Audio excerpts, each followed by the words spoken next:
पद्मावती येथील दुर्घटनेत धावडा येथील व्यापारी अताउल्ला सेठ यांचे आई व भाऊजाई यांच्या निधनाबद्दल सिल्लोड येथील आमदार अब्दुल सत्तार व भोकरदनचे आमदार संतोष पाटील दानवे यांनी केले सांत्वन।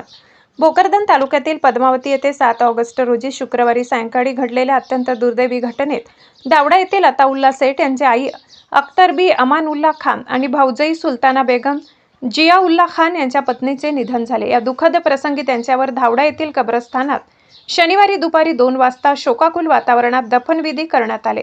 या दुर्दैवी घटनेची माहिती मिळताच पीडित खान कुटुंबाच्या धावडा येथील निवासस्थानी जाऊन विविध राजकीय व सामाजिक क्षेत्रातील मान्यवरांनी सांत्वनपर भेट दिली आणि कुटुंबाला धीर दिला असून त्यांचे सांत्वन केले।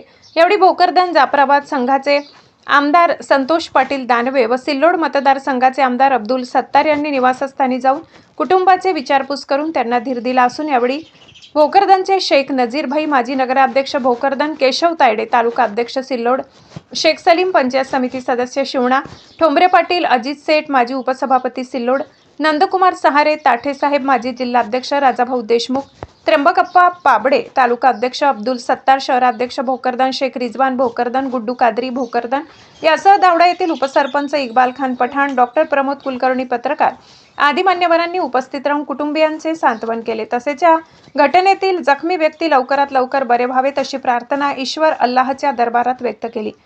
प्रतिनिधी Jabir Hussain Pathan, India News Pulse, Jalna.